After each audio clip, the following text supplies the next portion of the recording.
Selamat sore Tribuners, kali ini ada Mufti Fauzia menemani Anda di Tribun Travel Update edisi hari Sabtu 20 November 2021. Sudah menunjukkan akhir pekan Tribuners, kali ini Mufti akan memberikan sejumlah informasi dan juga rekomendasi untuk mengisi waktu luang dan berlibur bersama dengan keluarga, kerabat, bahkan orang tersayang Tribuners.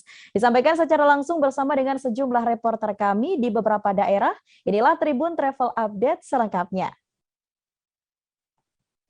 Untuk mengawali informasi kali ini, Tribuners Mufti akan mengajak Tribuners mengenal sejarah negara Indonesia. Keberadaan Indonesia di masa kini tak lepas dari perjalanan sejarah panjang yang terjadi di masa lampau Tribuners.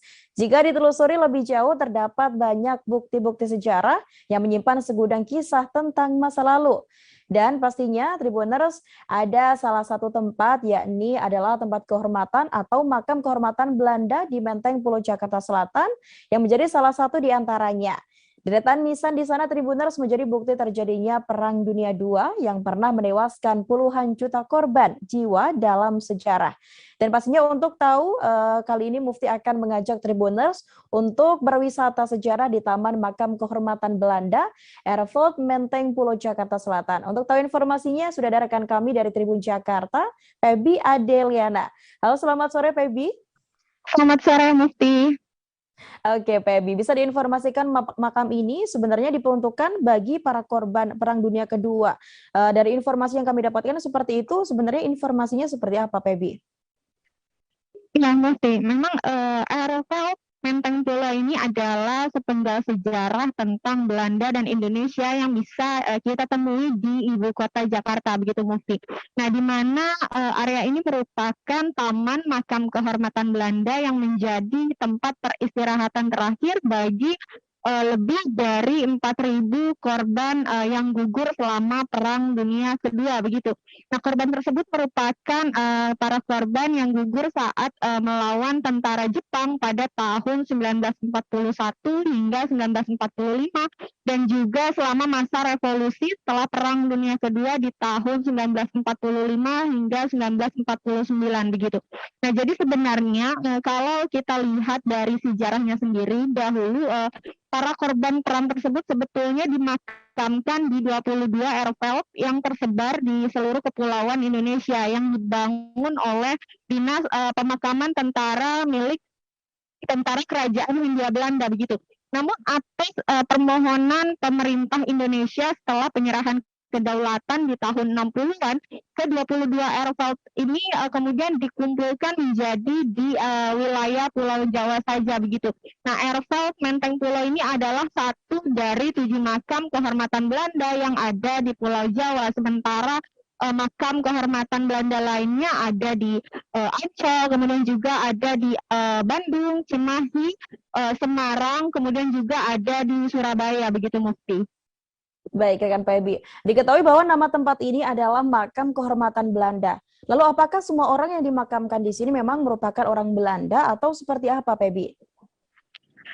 Ya, Mufti. Jadi untuk korban-korban yang dimakamkan di sini merupakan orang-orang Belanda dan juga Indonesia yang gugur pada masa itu. Nah, kalau mengutip informasi dari Supervisor Airfield Menteng Pulo, Triwulan, memang di sini tak hanya ada makam dari anggota militer saja, melainkan juga ada banyak korban perang yang dimakamkan di sini merupakan warga sipil begitu. Nah, semua dimakamkan secara berdampingan tanpa ada perbedaan strata antara orang kulit putih, kemudian juga orang kulit berwarna dengan anggota militer mungkin berpangkat tinggi hingga berpangkat rendah, semua sama begitu, tidak ada perbedaan strata di makam ini begitu. Nah, ada pula korban laki-laki, kemudian juga wanita, bahkan sampai anak-anak yang kala itu wafat di kamp tahanan Jepang begitu Mufti. Nah, saat saya berkeliling di airfield Menteng Pulo ini bisa dilihat beberapa makam yang memiliki ciri khas berbeda-beda. Ciri khas tersebut terlihat dari bentuk nisannya begitu Mufti.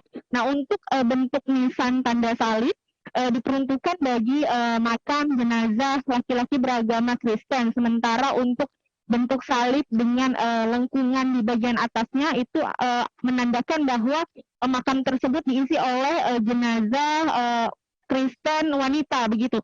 Sementara nisan dengan lengkungan maksud saya di bagian atasnya itu diperuntukkan bagi korban beragama Muslim, kemudian juga ada pula nisan yang diperuntukkan bagi korban beragama Buddha, dan juga ada nisan berbentuk bintang persegi 6 yang diperuntukkan bagi korban beragama Yahudi begitu, Mufti. Nah, kemudian selain ada bentuk-bentuk nisan tersebut, di sini juga ada bentuk nisan persegi 5 yang merupakan makam massal di mana diisi oleh beberapa jenazah begitu pada kala itu begitu, Mufti. Baik rekan Febi. Lalu dari informasi yang Anda dapatkan rekan Febi, ini kira-kira untuk Taman Makam Kehormatan Belanda ini apakah boleh dikunjungi masyarakat umum dan seperti apa Febi sebenarnya?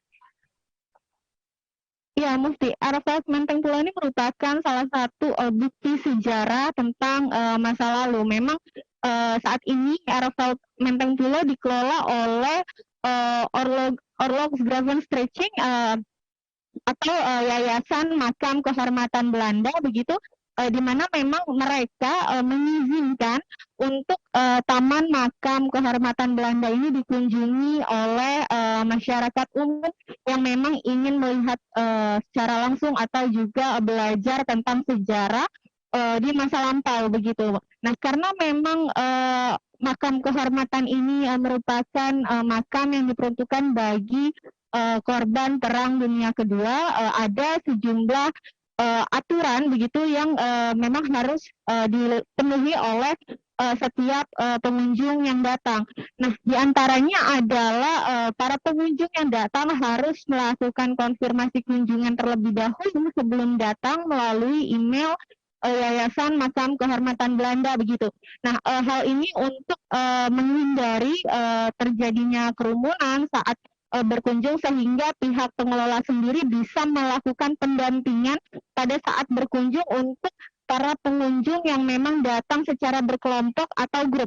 Nah, sementara untuk pengunjung yang memang perorangan juga diperbolehkan untuk datang, akan tetapi beberapa aturan yang harus dipenuhi diantaranya adalah tidak mengotori ataupun merusak area Taman Makam Kehormatan Belanda maksud saya. Kemudian juga ada himbauan khusus bagi para pengunjung yang ingin berfoto di area Makam Kehormatan Belanda ini, di mana setiap pengunjung diimbau untuk tidak berfoto, melakukan foto nama-nama para korban yang terdapat pada nisan area makam, untuk menghormati para keluarga yang memang dahulu keluarga mereka menjadi salah satu bagian dari sejarah masa lalu tersebut begitu, Mufti.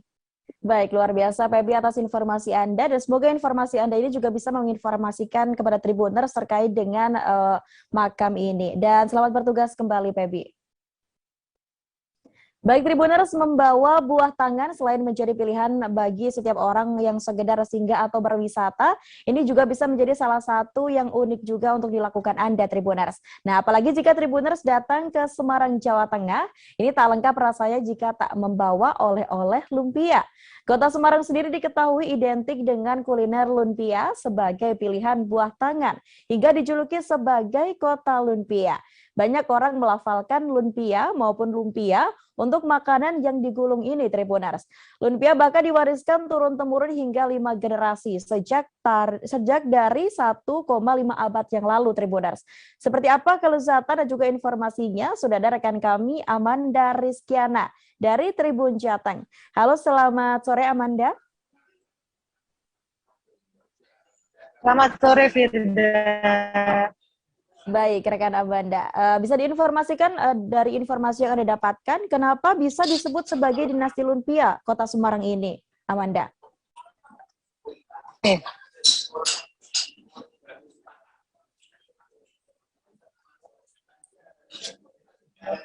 Ya, kenapa disebut dinasti lumpia Semarang? Karena lumpia ini diciptakan oleh sepasang suami istri yang bernama Chow Taiyo dari Fujian, Tiongkok, dan Wasih dari Semarang. awalnya dibuat sekitar tahun 1870 dan setelah pasangan suami istri ini usaha ini diteruskan turun menurun hingga generasi kelima sekarang, dan saya sedang berada di salah satu dari usaha lumpia Kota Semarang yang terkenal, ini Lumpia Mbak Lin. Dan selain Mbak Lin juga ada beberapa jenama dari keturunan ketiga dinasti lumpia Kota Semarang, itu Firda. Baik, Amanda. Dan mungkin bisa diinformasikan ketika Anda sekarang berada di lokasi begitu ya, dan mungkin bisa diinformasikan juga terkait dengan di mana saja lokasi dari jenema atau merek lumpia dari keenam anak Chow Ponyo ini, Amanda. Oke, ada 6. Pertama yang paling pertama dan awal itu ada Lumpia Gang Lombok, tepatnya di Jalan Gang Lombok nomor 11 Purwodinatan Kota Semarang. Lalu ada Lumpia Mbak Lin ini ada di Jalan Pemuda Gang Grajen, dan ada juga Lumpia Pak Edi, lokasinya ada di Jalan Sultan Agung nomor 1 Kota Semarang. Ada juga Lumpia Dilek atau Lumpia Cimeme, ada di Jalan Gajah Mada nomor 170 Kota Semarang. Ada Java Lumpia yang kantor pusatnya ada di Jalan Dr. Cipto nomor 115A. Ada juga terakhir Lumpia Mataram yang ada di Jalan MT Haryono atau Jalan Mataram nomor 541. Baik, Amanda. Dan di depan Anda sekarang sudah ada sajian lumpia begitu ya. Yang menarik dari dinasti lumpia ini apa saja kira-kira, Amanda? Ya, tadi setelah sudah saya ceritakan tentang sejarah lumpia, jadi kolaborasi pasangan suami istri beda budaya menghasilkan kuliner berupa lumpia ini yang kemudian diteruskan oleh keturunannya hingga keturunan kelima, lalu menjadi ikon kuliner Kota Semarang, dan juga selain menjadi usaha ya, setelah keturunannya meneruskan usaha itu dengan masing-masing jenama, mereka berarti masih memiliki hubungan saudara. Lumpia juga dikembangkan oleh masyarakat di Kota Semarang menjadi usaha warga sendiri, jadi menghidupkan usaha lokal dengan dengan pilihan menu lumpia ini, Firda. Oke, dan mungkin Tribuners juga banyak yang belum tahu, Amanda, terkait dengan apa itu lumpia dan apa saja yang ada di dalam lumpia dan bagaimana cara menikmati lumpia ini. Bisa dicontohkan ataupun diinformasikan, Amanda? Oke, kebetulan di depan saya ini udah ada lumpia. Ini lumpia goreng, lumpianya warnanya coklat karena digoreng, dan ini lumpia basah, lumpianya tidak digoreng. Lalu isian lumpia itu ini ada rebung itu bambu muda, Tribuners, yang sudah dipotong-potong dan digoreng dicampur dengan telur udang, lalu dinikmati dengan ini daun bawang muda, lalu ada cabai rawit merah, ada juga acar timun, lalu ini namanya saus wei chiao. Saus wei chiao ini saus manis kental. Nah, di Mbak Lin itu ada juga tambahan, ini namanya acar bawang putih, rasanya pedas, dan ini saus mustard. Jadi nanti Tribuners kalau jajan ke sini, sausnya ditumpahkan. Saus-saus ini ditumpahkan ke sini, ke piring sini, lalu dicocolkan. Ini udah dipotong-potong, dicocolkan, dan cabai rawitnya dipelus, digigit langsung gitu. Oke, luar biasa, Amanda. Oke, dan pastinya ini membuat Tribuners juga sangat bergairah untuk ingin mencicipi lumpia ini. Mungkin bisa juga diinformasikan bagi Tribuners, Amanda, terkait dengan harga lumpia yang Anda pesan ini, kira-kira berapa harganya? Kalau di harga lumpia, secara umum harganya mulai 15.000 sampai 25.000 rupiah per biji. Harganya per biji, tapi biasanya untuk pembeli boleh beli bijian, tapi kalau untuk kemasan biasanya isi 5 atau isi 10 dalam ukuran besek kecil atau besek sedang gitu. Oke, Amanda. Luar biasa informasi Anda ini bisa menginformasikan juga untuk Tribuners yang ingin menikmati ataupun berkuliner di wilayah Semarang, Jawa Tengah. Dan Tribuners, rekan kami juga sempat melakukan wawancara bersama dengan Sonya, yang merupakan warga asli Solo yang tinggal di Jakarta yang merupakan pecinta lumpia. Dan juga Vincent Usodo sebagai generasi kelima Lumpia Gang Lombok, penerus Lumpia Gang Lombok. Berikut informasinya untuk Anda. Selamat siang dengan Mas. Siapa, Mas? Saya Vincent. Vincent. Generasi kelima Lumpia Gang Lombok. Oke, Mas. Nama panjangnya boleh tahu, Mas? Vincent Setiawan Usodo. Vincent Setiawan Usodo ya. Oke, Mas Vincent cucu dari Pak Pak Pur. Pur. Iya, Oke. Pak Purnomo. Berarti Mas Vincent generasi kelima yang akan meneruskan Lumpia Gang Lombok. Iya, betul. Nah, Mas Vincent mau nanya, saya kan kali ini meliput tentang dinasti Lumpia Semarang. Iya. Mas Vincent sebagai generasi langsung dari Mbah Wasih ya kalau Iya. saya bilang, apa sih yang Mas rasakan sebagai generasi Lumpia dan apa tanggung jawabnya dan apa yang Mas banggakan dari Lumpia Gang Lombok? Gitu. Ya, kalau saya sih mengembangkan lebih ya, generasi sekarang kan beda sama generasi dulu. Ya kalau yang dibanggakan sama aja sih, nggak ada yang sih. Nah, Mas kalau tadi kan ada beberapa testimoni dari Iya. customer kalau Lumpia Gang Lombok ya gini-gini aja gitu Iya. ya, maksudnya cuma dua pilihan, basah atau goreng aja, Iya. tapi tetap diminati. Nah, apakah itu juga menjadi beban atau tanggung jawab Mas Vincent untuk mempertahankan cita rasa Iya, Gang itu Lombok? memang dari turun-temurun memang visualnya sudah gitu. Cuman lumpia goreng sama basah aja, nggak ada yang lain. Isinya juga udang, telur rebung udah jadi satu. Masih original, Masih otentik original, dari ya. generasi Kita pertama. mempertahankan orisinil. Selamat siang, dengan Ibu siapa? Dengan Ibu Sonya Ibu Sonya dari mana Bu? dari Jakarta. Dari Jakarta. Ibu langganan Lumpia Gang Lombok Bu? Iya, betul. Pertama kali cobain kapan Bu? Sekitar lebih dari 20, waktu saya kecil sih. Waktu kecil ya? Iya. Sering ke Semarang Bu? Jarang ya. Tapi kalau ke Semarang pasti menyempatkan ke sini atau Iya, pasti menyempatkan ke sini. udah langganan? Dan Ibu rela menunggu lama untuk lumpia? Iya, rela. Kenapa Bu alasannya? Karena ini menurut saya lumpia yang paling enak di Semarang. Dan kemudian juga rasanya tuh stabil, nggak berubah gitu. Tetap enak dari dulu. Oke Bu. Baru cobain yang ini atau udah pernah coba yang lain dan membandingkan? Udah coba yang lain dan membandingkan, tetap lebih enak yang ini. Lebih enak lumpia Gang Lombok ya? Iya, Terima kasih Bu. sama-sama. Menuju ke informasi selanjutnya, Tribuners, Kota Batam terkenal dengan tempat nongkrong yang sudah menjamur hampir setiap sudut kota.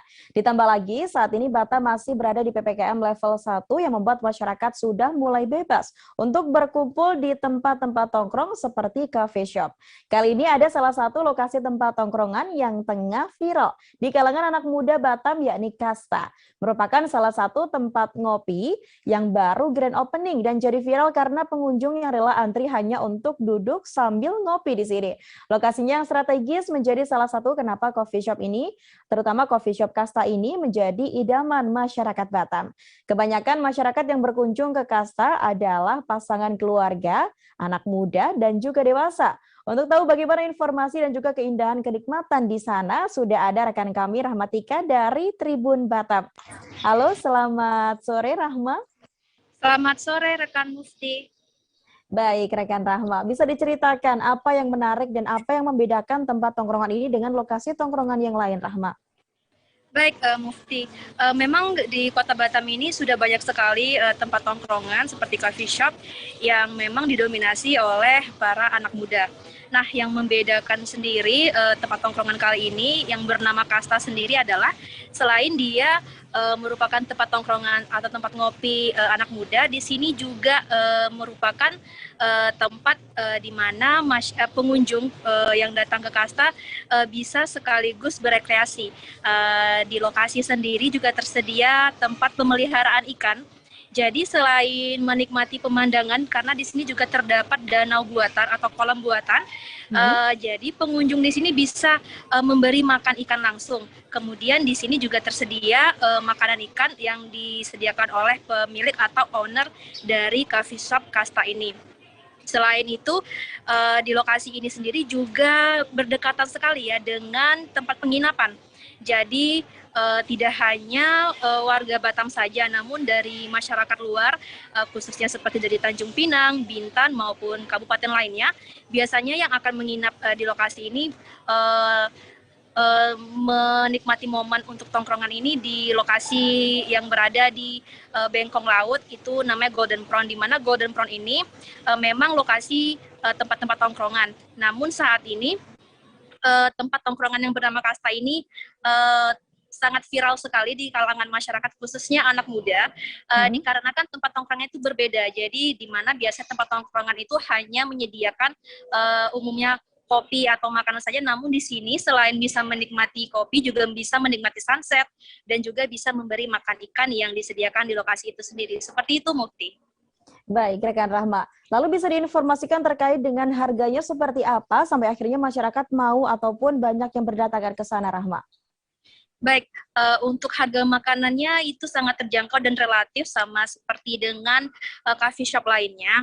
Hanya saja di sini yang paling menarik itu biasanya coffee shop di mana-mana itu membandrol harga itu sekitar 20.000 atau sampai 30.000 untuk satu gelas seperti americano, latte, atau hazelnut seperti itu. Namun di kasta ini hanya dengan merogoh uang sebesar 10.000 saja, kita sudah bisa minum kopi sambil menikmati pemandangan, kemudian memberi makan ikan di lokasi ini sendiri. Dan kemudian tidak ada batas waktu bagi pengunjung yang ingin nongkrong di sini. Dan satunya lagi, kebanyakan memang tempat tongkrongan biasanya bagi kendaraan roda 2 maupun roda 4 akan membayar parkir. Namun di kasta ini sendiri, bagi pengunjung itu free untuk parkirnya. Seperti itu, Mufti. Baik, rekan Rahma. Lalu mengingat sekarang masih dalam COVID-19 begitu ya, seperti apa pihak pemilik coffee shop ini menjaga penerapan protokol kesehatan terutama di tengah membludaknya pengunjung ini, Rahma? Baik, karena coffee shop kasta ini sudah hampir seminggu grand opening, namun pengunjung itu terus membludak, khususnya itu pada sore hari, dimulai pada pukul 3 sore itu sampai malam, karena intensitas pengunjung yang paling ramai itu pada malam hari. Nah, dari owner pemilik coffee shop ini sendiri meinikan untuk pengunjungnya ini dengan cara membatasi juga pengunjung yang datang. Jadi dengan hanya menyediakan tempat duduk sedikit. Namun jika ada pengunjung yang lain tiba, baru menyediakan tempat duduk. Jadi mereka selain di kursi, juga ada seperti bantalan sofa yang mereka sediakan. Kemudian di sini juga sudah menggunakan aplikasi Peduli Lindungi bagi pengunjung yang akan datang atau ingin nongkrong di coffee shop kasta ini sendiri. Seperti itu, Mufti. Baik, rekan Rahma. Terima kasih rekan Rahma atas informasi Anda. Semoga informasi Anda ini bisa menginformasikan masyarakat untuk bisa berkunjung dengan penerapan protokol kesehatan. Selamat bertugas kembali, Rahma. Menuju ke informasi selanjutnya, Tribuners, untuk Anda yang ingin menikmati liburan dengan ditemani beragam satwa bisa mengunjungi Taman Safari Prigen. Nah, Tribuners bisa berolahraga di sana. Tak hanya berolahraga, Tribuners juga bisa menghirup udara segar sekaligus melihat pemandangan indah ala Australia di Taman Safari Prigen. Selain bermain dengan satwa, Taman Safari Prigen menghadirkan program Fun Bike Package bagi Tribuners yang suka bersepeda. Program Fun Bike Package ini ada setiap hari mulai pukul 7 pagi hingga 8.30 waktu Indonesia Barat. Untuk mengikuti program tersebut, pengunjung harus melakukan reservasi terlebih dahulu. Taman Safari Prigen merupakan wisata safari yang terletak di lereng Gunung Arjuna. Lokasi Taman Safari Prigen ini berada di Gunung Perinci, Jatiarjo, Kecamatan Prigen, Pasuruan, Jawa Timur. Taman Safari Prigen ini buka setiap hari Tribuners, pukul 9 hingga 4 sore. Pengunjung bisa datang kapanpun sesuai jam operasional dengan menerapkan protokol kesehatan, seperti wajib memakai masker, menjaga jarak antar pengunjung lainnya, tidak berkerumun, mencuci tangan, maupun memakai hand sanitizer. Baik Tribuners, kali ini kita akan menuju ke informasi terakhir. Kita akan mengintip kegiatan pembalap yang berlaga di sirkuit kebanggaan Indonesia, yakni sirkuit Mandalika, Tribuners. Selain berkenalan dengan arena balap sirkuit Mandalika, sejumlah pembalap Superbike World Championship atau WSBK ini menikmati keindahan dari sirkuit Mandalika. Satu di antaranya adalah pembalap tim Ducati. Ada Scott Redding yang turut menikmati keindahan Mandalika. Momen seru tersebut rupanya juga dibagikan di akun Instagram hingga mendapatkan ribuan like dari pengguna sosial media. Selain itu, Scott Redding membagikan kisah inspiratif ketika sedang bersantai di Mandalika.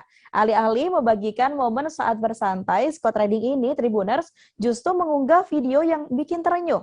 Dalam video berdurasi 26 detik ini memperlihatkan Scott Redding berinteraksi dengan pemuda yang sedang menawari gelang jualannya. Bukan membelinya, pembalap yang berasal dari Gloucester ini justru memberikan sejumlah uang. Pastinya Tribuners, berbagai kegiatan juga dilakukan pembalap lain seperti berselancar dengan rekan dan melakukan beberapa hal yang menarik perhatian. Yang juga menjadi perhatian adalah aksi yang dilakukan di sela pertandingan WSBK di sirkuit Mandalika. Satu di antaranya adalah pembalap internasional yang menikmati keindahan Mandalika, yaitu Toprak. Bukan momen liburan ke pantai atau berselancar, Tribuners, Toprak ini justru mengunggah foto yang unik antara pembalap lainnya, yakni ia menunjukkan momen ketika ia mengikuti mencari rumput warga sekitar. Dengan mengenakan kaos biru, topi, dan kacamata hitamnya, Toprak tampak begitu antusias memangkasi rumput, Tribuners. Baiklah Tribuners, informasi tersebut sekaligus mengakhiri perjumpaan kita pada Tribun Travel Update kali ini. Nantikan informasi lainnya hanya di Tribun News. Dan saya Mufti Fauzia mewakili kru yang bertugas, pamit undur diri. Terima kasih dan sampai jumpa. Jangan lupa like, subscribe, dan share ya.